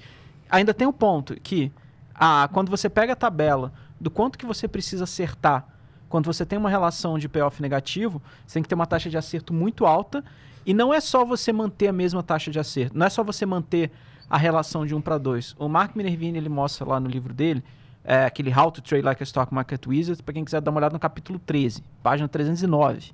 Vai dormir, moleque. Ele fala, exatamente, é porque eu falei ontem, eu lembro. Você anotou. Não, é porque eu lembrei. Eu fiz story ontem, pô. Eu achei que ele tava aqui. Não, mas ele fez story Não, eu ontem, fiz tá stories bom. ontem, então eu lembrei de cabeça. E eu tô falando pra me ajudar a lembrar, eu não esquecer mais. Que ele mostra que mesmo que você tenha a relação de 1 para 2, chega um momento que, vamos dizer, né, você aceita, você ganha 1 e perde 2, chega um momento que, se essa perda for muito grande, por exemplo, eu aceito ganhar 20 para perder 40. O próprio fato de você estar aumentando muito esse stop, quando você lida no composto, você chega a ficar negativo.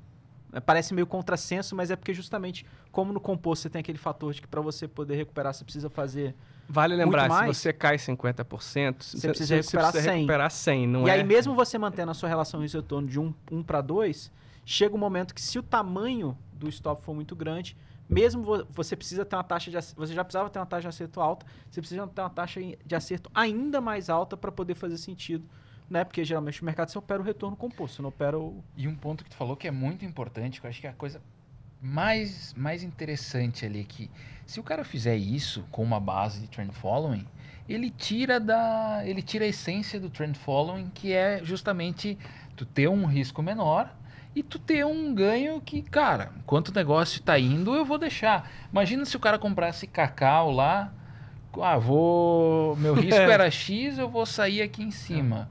Cara, o mercado. E eu tô pra falar pra vocês, assim, tem um trader de um fundo, que é um dos fundos aqui da casa, que eu troco uma ideia com ele, os meninos sabem, e ele tava contando que, por exemplo, ele é um cara bem de trend follow, é um cara bem técnico, né? E ele tava comentando que o trade de cacau dele fez um percentual do PNL dele pro ano, assim, bem grande. Né? Então, ele quase que o ano dele tá resolvido em um trade de cacau, porque ele comprou, não lembro qual que era o preço, sei lá, que era 4.000 ou 3.500 e, enfim, o negócio. E assim, isso é muito importante o trend following, porque às vezes tu vai comprar, tu tem os sinais de compra, mas o mercado não vai andar na velocidade que tu quer. Óbvio que tu quer comprar o mercado e tu quer que ele... agora vai, sabe? Eu comprei... Agora que eu comprei, tá liberado, foguete, tá só liberado. Eu abri a porta pra andar, né? Vamos Eu autorizo. Eu autorizo Agora é bom. Vou fazer uma camisa, eu autorizo. Só que não é assim. Então, por isso a importância do modelo e tu entender quais que são os inputs que...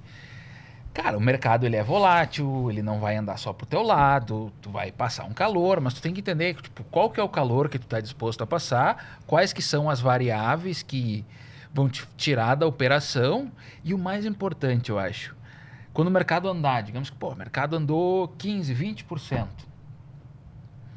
vale a pena zerar, não vale a pena zerar? Essa modelagem da saída, eu acho que talvez seja uma das mais importantes. Concordo. Porque às vezes, cara, tu comprou, o mercado andou bem. Ah, tá, eu tenho uma possível reversão aqui. Tá, vale a pena tu prestar mais atenção. Mas às vezes é nessa situação que o mercado vai para cima de novo e tu vai acabar deixando o dinheiro. Óbvio que tu não tá perdendo, tu tá deixando de ganhar, mas, cara, às vezes se teu amigo aí tivesse lá atrás segurado, cara, ia ter os próximos 6 meses ali preocupado que ia ter que aumentar o PNL. E até o quanto isso impacta, né? No próximo, que você vai olhar e fala assim... Fora o mental também. Eu tinha um né? modelo, Sim, então, total. então. Eu tinha um de modelo. você montar de novo. Pô, tinha um modelo. Ou então, sai muito cedo. sim. E aí, o que eu vou comprar agora? E O o que custo ficou de atrás? você entrar de novo nisso aí, Aí né? já vem, Sim. tô atrasado. Ou então você entra, você resolve, sei lá, esperar andar mais 3, 4, 5%, você entra. Sim. Putz, voltou 4, 5%, ou seja, já fiz besteira. Aí, cara, é difícil, né? Acho que a saída Aí tem gente que usa stop móvel, tem gente que diminui a posição, e aí tem N fatores, né? Eu acho que tem que ver a particularidade do mercado, a volatilidade eu acho que é extremamente importante, porque, cara, se o mercado subir muito, a volatilidade vai aumentar, obviamente, mas a volatilidade das correções também vai ser maior. Então, às vezes o pessoal, meu mercado caiu 5%. Tá, mas, pô, subiu... 30. Subiu 30 semana passada, sabe? Então, cara, ele não vai cair 0,5%. Pô, se o negócio cair 0,5%, corrigiu 1%. depois de 30% e o mercado tá pagando, pra cara, comprar, compra né? mais. Compra mais. Pô, tu tá com um lote de 100, pô, põe mais 10% ali que é... Aproveita isso. Tu acaba perdendo esse momento e isso é muito importante. O pessoal às vezes fala de, eu faço trend following no índice. Por que eu não gosto disso? Porque o índice ele é um basket de ações. E às vezes as ações elas têm características diferentes. Então, óbvio que aquela tendência, tipo, o mercado Porrada para cima, cara, não fica na frente. E é o que eu falei antes, a reversão à média numa commodity, cara, é muito difícil. Tu pode ficar de fora, perdeu o bonde, não entra. Mas não tenta fazer um short, principalmente num ativo que tu não entende e tu não entende as variáveis que estão dentro. Porque, corrigiu 5%, agora vou vender. Cara, mas ele pode subir muito mais, sabe? Então, cada mercado é um mercado. E o stop, né? A gente está falando do objetivo e tudo. E o stop, como que você, dentro dos seus modelos, dentro do que você opera, qual que é a importância do stop, como que ele funciona para você e como que ele funcionava também para você na época que você operava commodity? Cara, o stop eu acho que é a coisa mais importante que tem. Tipo, em qualquer qualquer modelo, porque assim, não é muito fácil, é muito difícil, mas é menos, como é que eu falo? É menos difícil talvez tu botar inputs do que tu vai comprar ou vender com o mercado andando bem, do que, pô, esse mercado, às vezes tu tem um deslocamento de preço que a tua variável de risco ela continuou ok, tipo o location, onde o mercado tá em relação com outros papéis correlacionados, enfim, também tá ok, mas o mercado, cara, entrou um prêmio, assim, às vezes só o preço, às vezes, ele vai te tirar do jogo muito cedo, sabe? Principalmente se tu tiver com um stop muito apertado. Isso é uma coisa que eu acho que tem que cuidar. Óbvio que eu stopo por preço, enfim, mas eu gosto muito de modelar esse meu stop através de risco, sabe? Cada ativo que eu gosto de acompanhar, eu ponho uns inputs de risco relacionados a ele. Você usa a vol do ativo para determinar Também. de fato, por exemplo, tamanho de posição, Sim. stop, objetivos e Porque, tudo assim, mais? por exemplo, tu pega um papel que ele tá subindo muito, pega uma commodity, por exemplo, aí, digamos o cacau, que subiu muito. Às vezes faz sentido tu entrar já quando... Mesmo andando. O exemplo é o cacau, mas nunca operei cacau, Sim. tá? Mas é só pra pra usar exemplificar, porque o pessoal viu aquele gráfico. Cara, a volatilidade está maior. Tu tem que ir menor. Sim. Isso é muito importante. É justamente o contrário de que às vezes eu sinto que a pessoa física faz, né? Eu acho que a volatilidade é igual o pessoal fala assim, não, pô, hoje é dia de payroll, eu vou entrar com um caminhão porque hoje tem volatilidade. É justamente o contrário. Tu tem que ir menor, porque assim, tu pensa... Eu acho que todo mundo, seja pessoa física ou gestor gigante lá, tu tem que pensar como um book. Isso Sim. A experiência me ensinou. Uma posição, ela é uma posição, ela faz parte. Cara, às vezes tu tem um papel que andou muito e tu tá com uma volatilidade maior. Às vezes vale a pena tu reduzir, não que tu tá reduzindo o que tá ganhando, mas, cara, tu tá diminuindo a volatilidade daquele papel. Você está rebalançando sua carteira. Isso, tá fazendo um rebalance. Às vezes tu não vai nem assumir outra coisa. Sim. Às vezes tu vai... Cara, ó a volatilidade disso, ó o prêmio que deu. E o exemplo da pessoa física é muito forte, porque assim, é óbvio que é a volatilidade que dá resultado. Se o mercado não tiver volatilidade, tu não vai ter resultado. Só que a volatilidade é o que a gente estava falando antes, é aquela questão do stop apertado, a margem. Cara, um dia de um CPI estressado com expectativa de mercado, sei lá, digamos que o cara opera aí com 50 contratos, cara, vai com 10. Não, é isso. Porque aí Ou vem... nem vai, É sabe? isso. Nem é isso, vai. É isso. Porque, assim, o nem vai também, às vezes, acho que é muito importante, porque como é um evento que Tu não sabe. você não sabe o Ninguém resultado, você pode ver o mercado... E quantas vezes a gente já viu o mercado, sei lá, sai o dado, o mercado, cara, anda, daqui a pouco o mercado fala assim, opa, não, volta. Volta tudo, e depois ele anda de novo. Ou seja, você ganhou, você não ganhou, porque você não Sim, zerou. não zerou. Você voltou, perdeu, e depois foi pro seu... E às vezes se o cara tá apertado na margem, o cara é estopado na primeira andada. Por exemplo, eu não gosto de operar número. Óbvio que eu acompanho os números e tal no longo prazo, mas tipo no dia, vai sair número às 9h30, sei lá, 9h29. Também não sou muito fã, não. Eu vou comprar porque eu tenho esse view. Não faço isso. Sinceramente, eu acho que é um pênalti. Porque pode ir para qualquer lado. Até porque também tem muita revisão hoje em dia. Sim, também, né? não, total. Tu pega E aí que é complicado. Tu pega um CPI.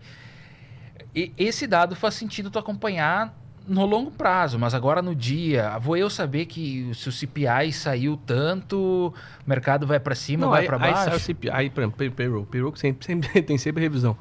Cara, e assim, são números relativamente grandes. O payroll veio fraco.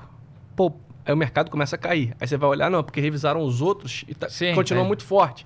Sei lá, alguma coisa nesse sentido. É muito difícil, cara. Eu também nunca fui de... Eu já vi uns robozinhos... Isso aqui foi até o Coppola, né? Assim, não importa muito dado, né? Espera meia hora, pro lado que foi... Você vai junto. O lado que foi, que tá indo legal, tu sabe vai que embora, pô. Teve acho que foi um CPI, foi uns meses atrás que o índice entrou em leilão. Sim. Ele teve uns 3 leilões no dia, assim. Teve um que teve leilão. Às vezes essa puxada, aquela primeira das 9h30, cara, não, na época tava o índice aberto. Era antes do... antes de terminar o feriado... Feriado não. Quando muda o horário do índice, horário de inverno. O horário de verão lá. Aham. O spread que agora tá saindo 9h30. Uhum. Antes saía 10h30. Uhum. E a gente tinha todo o basket Sim. das ações aberto.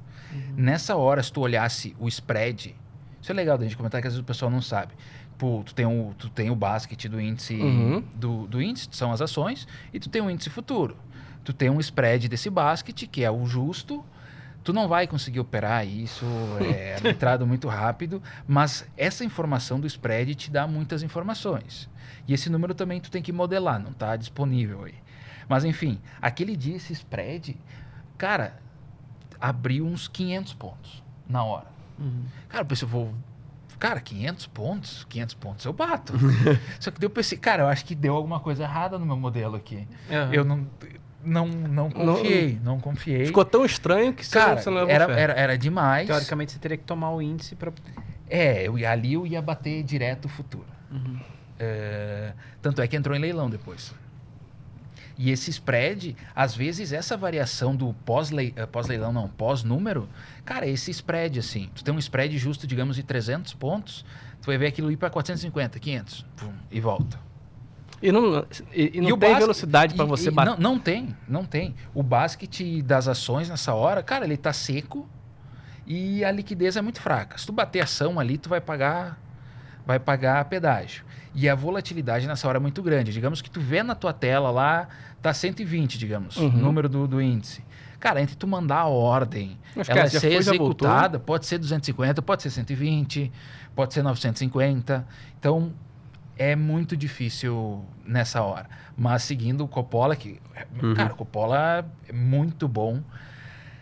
Essa hora depois... O mercado começa a se ajustar, tu começa a ter execução de ações, o mercado de DI começa a se acertar, a inclinação da curva, o mercado fez um spike e está voltando. Tipo, o mercado começa a aparecer. Nessa hora do número, principalmente um número que ele saiu e saiu ruim, cara, às vezes tu tem que executar. Imagina que tu precisa comprar alguma coisa, tu precisa comprar lote de ação até o final do dia. Tu viu o mercado... DI subindo, o mercado lá fora descendo, taxa subindo, por que tu vai comprar agora? Isso. Cara, executa Espera no final do dia, Ah. ou espera o mercado aparecer. E não adianta, o que a gente falou, não adianta a pessoa física querer ser o herói, sabe? O mercado subiu 1.000 pontos, eu poderia ter feito 1.000. Tá, poderia ter feito 2.000 se fosse, mas tu também poderia ter perdido os 1.000. Então... Tem que cuidar muito dessa questão de risco, sabe? E esse é até um ponto interessante, porque às vezes as pessoas falam assim, não, mas eu vou botar meu stop lá com 200 pontos e vou buscar 1.000, porque vai ter mais vol. Só que o pessoal esquece que pula, Sim. né?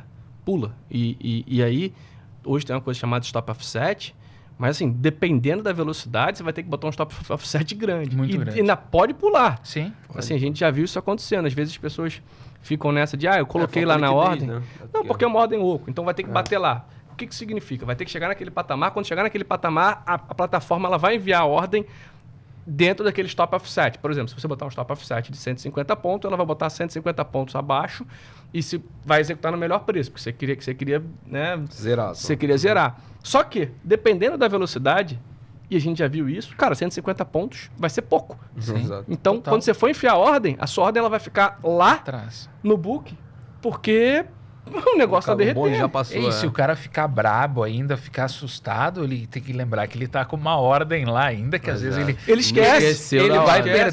perder na ida e na volta. Isso, né? isso. Então tem que cuidar Exatamente. demais.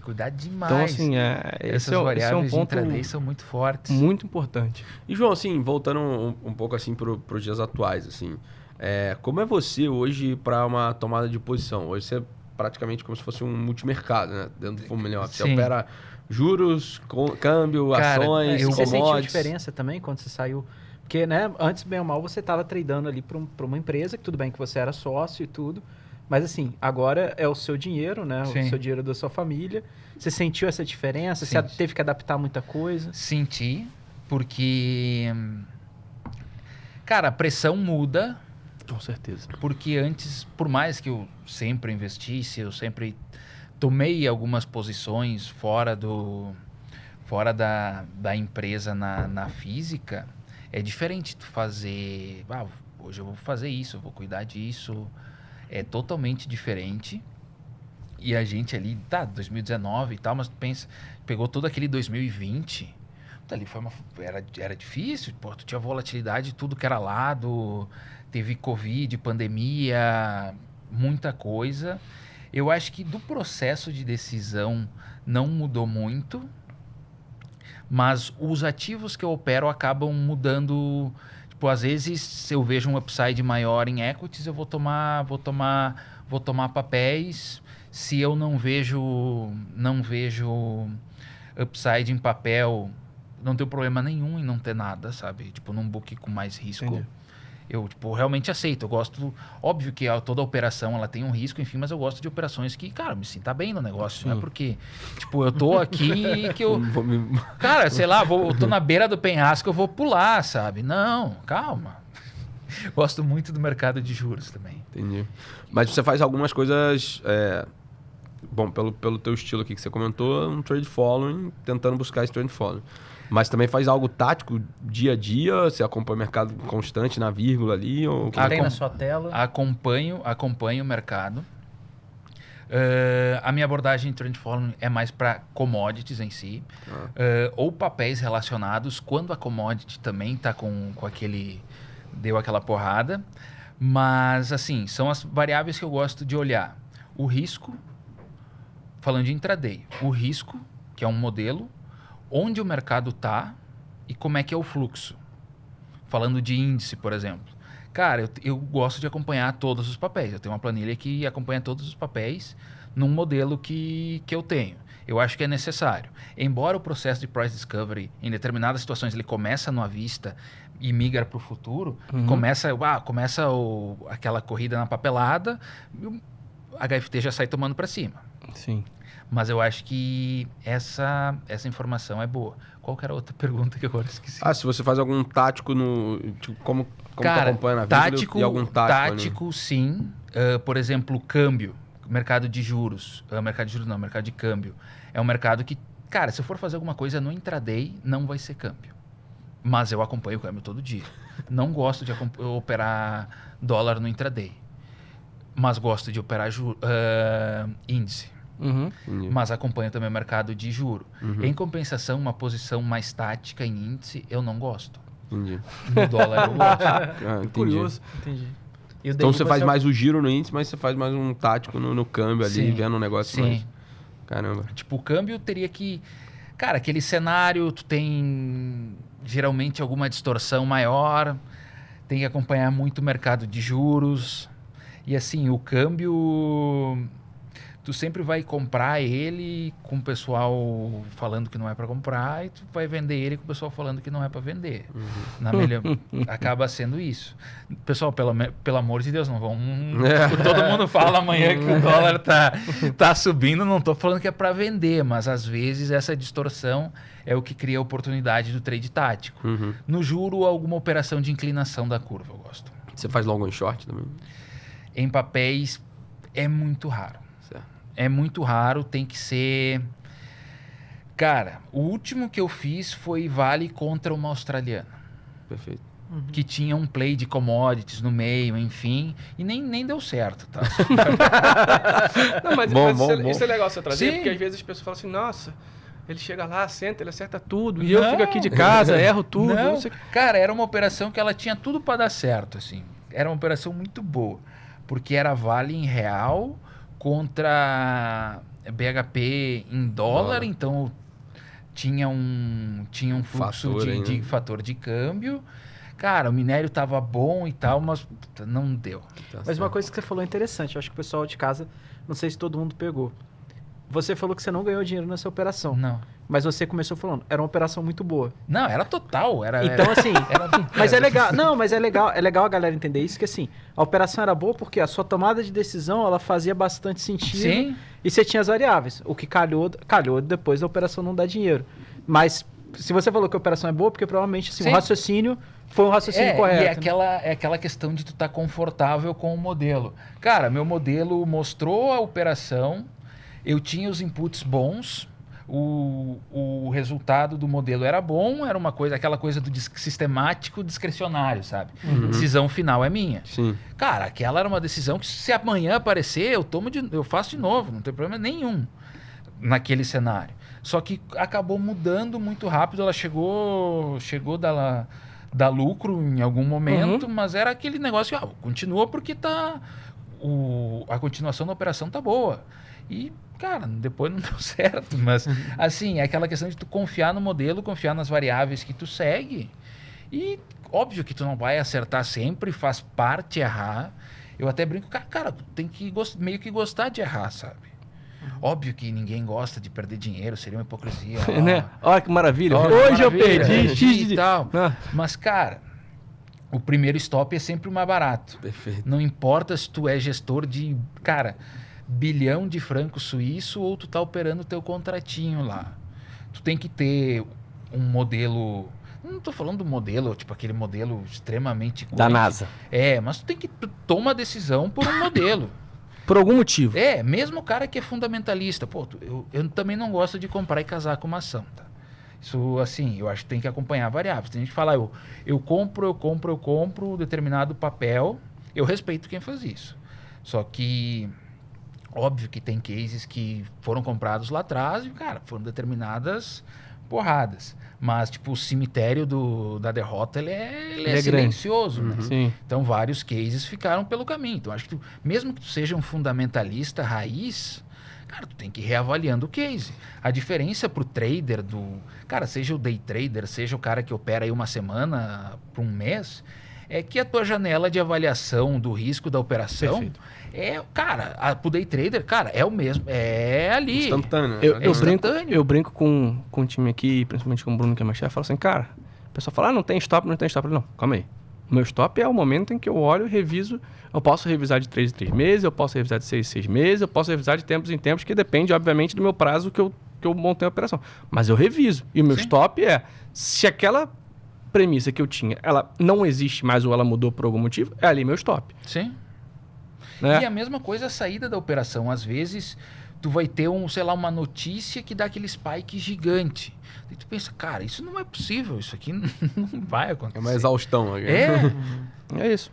Por exemplo, essa é uma posição que eu tinha um tempo atrás, tinha uma posição de petróleo. Eu comprei a posição por uma questão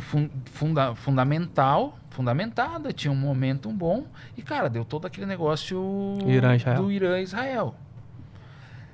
Só que foi um spike grande que, cara, também, né? foi muito rápido, mas eu decidi zerar ali, sabe? Porque, óbvio que se voltasse, a questão fundamental continuava parecida, mas aconteceu aquele prêmio. Em compensação, quem foi operar naquela época, pagou até agora procurando. Tá até agora procurando. Essa questão da geopolítica é legal, que assim, eu acho que a geopolítica, variáveis geopolíticas, elas são um prêmio de uma tese. Tanto negativo como positivo. Tu operar depois que o fato aconteceu, cara, tu tá pagando um pedágio absurdo. Bom, João, então caminhando para o final, eu queria aqui, uma pergunta que eu sempre faço para a galera, contar dois momentos. Ou momentos do mercado, ou trading, alguma coisa, né, nesse sentido. Um que foi muito positivo no mercado e um que ou foi ruim, que deu errado, mas que você tirou uma lição bem valiosa disso. Acho que é bem bacana você poder compartilhar com a galera. Cara, começando pelo momento ruim, eu até comentei antes, eu acho que foi naquele dia do Wesley Day. Eu tinha uma operação, um lote pra gente muito grande de dólar que eu precisava comprar e eu tinha começado a fazer o lote, mas não tinha terminado. E assim, aquela variável fora do mercado, não tinha controle e acabou entregando uma boa parte da margem daquela operação que a gente tinha. Por mais que a gente tenha comprado depois, a gente pagou mais no dólar e acabou batendo na margem do produto final. Então foi um momento ruim, porque por que foi ruim? Cara, uma variável que eu estava fazendo teoricamente tudo certo, estava fazendo o que eu precisava fazer, mas surgiu um fato fora do mercado, um fato absurdo que mexeu muito. E eu realmente fiquei refém do negócio, passageiro da agonia. Poderia ser pior, poderia ter tido um baita do prejuízo, mas eu deixei de ganhar na empresa um valor muito importante. E o fato positivo, eu acho que... Cara, isso até eu acho que uma lição aí, talvez, um ensinamento para quem tá começando, o pessoal mais novo, ou até o pessoal mais velho, que tipo, nunca é tarde para começar, nunca aproveite as oportunidades, enfim. Mas a decisão de eu ter ido estudar lá fora e ter aproveitado as oportunidades, tipo, quando o trem passou, sabe? Às vezes, se eu não tivesse pulado no trem naquela hora, que era um risco, uma decisão de risco, eu tinha uma posição para a idade que eu tinha muito boa, estava morando num país muito bom e eu decidi embarcar numa oportunidade, assumir um risco e eu acho que foi esse ensinamento, sabe? Sempre que tu tiver upsides e tu queira eles, faz, sabe? Isso é uma decisão bem importante. E vale para vida, mercado, qualquer coisa. O risco tem que valer o retorno. Aliás, o retorno tem que valer o risco, né? Claro. E tu tem que estar disposto, se tu quer, e o risco-retorno é positivo, cara, vai. Toma o lote. Boa, é isso aí. E, João, caminhando também pro final aqui, a gente sempre gosta de perguntar pro pessoal indicações. Então, se você puder deixar a indicação de um livro, uma música e um filme, lembrando que pode ser de mercado, não pode ser de mercado, e pode ser mais de uma, porque quanto mais, melhor nesse caso. Cara, filme eu assisto muito pouco. Eu realmente não... Cara, o último filme que eu assisti é até ele é a história da Golda Meir, ela era a primeira-ministra de Israel na época da guerra do Yom Kippur. Tem até uma relação com o mercado ali, crise do petróleo, enfim. Mas realmente não sou muito de filme. Livros, cara, tem muito livro para indicar. Que nem livro de trading, eu acho que vocês já devem indicar muito. Livros de trading também não gosto de indicar porque, assim, o trading, ele é um negócio que começa, mas não tem final. Então, não adianta tu comprar um livro, comprar 2, comprar 10 e achar que é aquilo. Nunca terminou. Então, cara, microestrutura, commodities, fundamentos, análise técnica, trend following, cara, tem muita coisa. Tudo aí é bom, mas tem uns livros que eu gosto, por exemplo, de commodities. Às vezes o pessoal ficou curioso. Tem um do Javier Blas, que é o The World for Sale, o Mundo à Venda, muito bom. Tu não vai ser um operador de spread, de curva, de minério, mas vai te dar a dinâmica do que é o mercado, enfim. Tem o Geopolitical Alpha, do Marco Papic. Esse é um baita livro, um dos meus favoritos, que ele fala é o alfa geopolítico, assim, esse trade, assim, essas influências que acontecem. Mas tem um de trading que eu vou falar, que é o The Laws of Trading, do Augustin Lebron. Esse é muito bom. Ele não fala em modelo nada durante o livro, mas são insights, tipo, o cara ele trabalhou em alguma firma grande lá fora, se eu não me engano, a Citadel. Caramba. E ele escreve muito bem, ele conhece muito de opções. Cara, o cara sabe muito e é um livro didático. O cara que está começando e o cara que, cara, é avançado, eles vão ver valor. The Laws of Trading. De trading mais específico, falar do Sinclair, de opções. Não, mas o curioso é que ele é um cara de opções, só que ele escreve muito bem para... Tu pega um livro de opções dele, óbvio que tem a parte de opções, mas tem insights muito bons para todos os mercados. Um cara muito bom. Deixa eu ver se tem mais algum. Eu acho que seria esses aí. Cara, música também eu sou muito eclético. Vai do rock ao sertanejo. Mas, sei lá, uma música aí... Wind of Change, Scorpions. Boa. Essa é boa. Boa, isso aí. Engraçado, sugestões de livros diferentes, né? Bacana. Tem uns exóticos aí, cara. O pessoal não passou. Cara, eu gosto muito de ler. Tem muito livro, assim, que eu tenho para indicar. Assim, tem Tem muita coisa. Eu realmente gosto muito de ler livros exóticos, sabe? Eu brinco. E fora de mercado, tem algum livro que você sugere? Algum livro que você acha que foi muito importante na sua vida? Cara, fora de mercado. Cara, sinceramente, eu acho que eu não leio muito fora de mercado. Cara, deixa eu ver. Cara, tem um bom que vai até remeter um convidado que já veio aqui, que eu sou fã, que é o Meligeni. Tem um livro do Meligeni, é bom, joguei tênis a vida inteira. E eu sou fã. Tem o do Meligeni e o do Bernardinho. Esses são livros muito bons. Aliás, transformar o suor em ouro, né? Algo Isso. E aliás, uma das perguntas que a gente fez no episódio Meligeni foi o João que tinha mandado no Que, cara, no Twitter. aquela pergunta foi engraçada, porque assim, ele com certeza ele pensou na hora, tipo, cara, o cara deve ser muito doente por tênis. Qual que foi a pergunta? Você cara, lembra? a pergunta era assim, como é que ele tinha se sentido ganhando do Sampras em Roma, que tipo, ele escovou o Sampras em Roma, só que assim, com todo respeito ao Meligeni, porra, o Sampras... É o Sampras. É o Sampras. E tinha uma relação com o mercado, a pergunta. Porque assim, naquele jogo, naquela condição, nível do mar, Saibro, o Meligeni tinha um edge contra o Sampras. Vale lembrar que o Sampras nunca ganhou nunca rolou um Garros. Era o grande calcanhar de Aquiles dele, né? Isso. Mesmo assim, ele era um cara forte no Saibro. Esquece. Mas naquele dia, o Meligeni, ele tinha um edge que, assim, se ele cumprisse o plano, ele ia ganhar. Se ele saísse do plano, tipo, ele ia perder. Tanto é que foi o que ele falou aqui. E ele sabia disso. Ele, cara, não é desrespeito nenhum. Ele sabe que o Sampras... Cara, sou muito fã dele, mas o Sampras era o Sampras.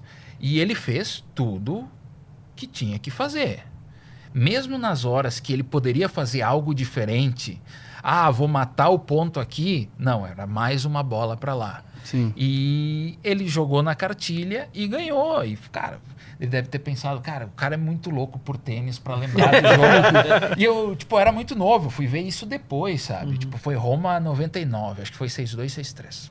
Caramba. Lembrar isso aí, daqui a pouco... Vai dormir, cara! O cara vem falar. O cara, pô, tô indo lá no BTG, os caras vão falar de mercado, não sei o quê. E vem a pergunta, pô, é aquele jogo lá em Roma, 6-2, 6-3. Não, é que foi uma baita aula, né, do episódio do Meligeni. Episódio do Meligeni, Cara, foi e muito ele é legal, atemporal. Eu não posso Isso falar que é porque- muito Sim. bacana, porque outro dia eu tava reescutando alguns podcasts e, cara, várias coisas que ele fala ali, você traz pros dias atuais. você E fala, é engraçado parece porque que ele assim... tá do teu lado, né? E é uma vantagem que a gente tem, porque é engraçado. Às vezes a gente costuma gostar de assistir de novo os podcasts que a gente participou. Às vezes quem tá de fora pode pensar, nossa, né? Você gosta de ficar se vendo, se ouvindo. Não, mas é porque... pô, pensa que a gente tem uma oportunidade na vida que é como se a gente pudesse ver de novo as conversas que a gente teve, né? Sim. Que é uma coisa que geralmente a gente... Não, eu acho que faz parte, seja no trading, investimento e tal. Cara, o passado ele ensina muito. Às vezes um insight aqui do que, sei lá, não devia ter falado assim, ou naquele dia. Falando do exemplo de vocês. Puta, naquela hora, talvez aquela pergunta, cara, se eu tivesse feito. São essas coisas. Eu Cara, acho que uma das coisas mais interessantes é quando você olha... Pega os primeiros episódios e pega os de hoje. Obviamente, a gente ainda tem uma estrada muito longa, mas, assim, a diferença primeiro, o entrosamento do time, fala, postura. Pô, assim, a gente Relaxamento Acho que é outra também, né? coisa a também gente que a gente tá aprendeu anos-luz muito agora é na frente. né? Relaxar escutar. também, né? Sim. A gente, tipo, de perguntar e... Antes a gente interrompia várias vezes. E deixa, tipo assim, você contar a história. Aí você vai indo porque você se empolga e aí você lembra às vezes de alguma coisa. Não, mas, igual você falou assim, mas teve um episódio que não sei o quê, que não sei o quê. Aí, tipo, se a gente se interrompe, você não vai trazer esse insight pra gente, sabe? legal. E isso é legal que a gente, com o tempo, vai aprimorando também pro nosso lado. Eu acho que é um ensinamento de vida. Sempre aprender com as experiências do passado e, óbvio, para tentar sempre melhorar. E, tipo, trade, investimento, qualquer área tem isso, né? Exatamente. João, pô, agora é minha hora de te agradecer. Agora que tu vai perguntar de China, né? Então vamos falar agora um pouquinho de China, que a gente tem posição em Vale. Tô brincando. Cara, só te agradecer pelo tempo, segunda-feira, início de semana, você sentar aqui com a gente, 6 horas da tarde, já são quase 8, e a gente está aqui discutindo ainda sobre vida, sobre estratégia, sobre o mercado, e você trazendo um pouco, né? Porque, pô, se a gente for ficar falando aqui, aí vamos pro bar aqui do lado, na esquininha, tomar uma cerveja, que dá para tempo pra gente ficar escutando a sua história. Mas, cara, obrigado mesmo. Pô, fantástico ver, primeiro, eu vou dizer, ousadia de sair do Brasil para ir para a Suíça, de sair da Suíça e ir para a China. E hoje, pô, muito bem paga essa aventura, como você falou, cara. Tá ali, é uma lição de vida isso, não ter medo, não ter idade. Isso foi uma coisa que você trouxe, que a gente escuta muito. Pô, acho que eu já tô velho, já passou. Pô, acho que isso é um baita de um ensinamento. E, pô, cara, obrigado mais uma vez por sentar e trocar essa ideia com a gente. Não só aqui, você estava presente, inclusive, no dia da aposta desse senhor. Sim. Lembra pra galera a aposta? Lembra essa aposta que ele tá se sabotando. Eu vou falar aqui hoje do dia 20 de maio, mas ele vai ganhar, eu confio no meu menino. Eu vou correr atrás. Mas convenhamos que a concorrência não está ajudando muito. Eu acho que vai ser... Quem se atrapalha menos, né? Quem vai ser o menos negativo, talvez. Não. Imagina, cara. Imagina a situação. A gente chega lá em dezembro, todo mundo no mesmo peso. Cara, eu acho que se manter o empate, peso... né? Já tá bom. Quem manter o peso, peso já tá leva. bom, Quem manter o peso, leva. É o benchmark, é o meu CDI que tá correndo. Mas, João, obrigado, cara. Obrigado por ter vindo aqui. Obrigado por bater o papo. E tem uma outra coisa também, né? O João, ele... Daqui a pouco você vai divulgar suas redes sociais e tudo.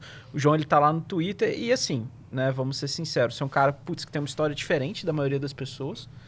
Você não precisava estar no Twitter dando as suas opiniões e falando de mercado. E você tá lá para ajudar a galera, para trocar uma ideia, assim, porque realmente você é um cara que não precisava estar, né, gastando o seu tempo lá no Twitter. Isso é muito legal. Mostra que você teve a disposição ali de ajudar o pessoal, fazer os seus comentários. Então, cara, obrigado pelo papo, obrigado por isso também, obrigado pelas ideias que a gente troca ali no Twitter direto, ali no direct e tudo. E eu acho que, enfim, sua história é muito legal.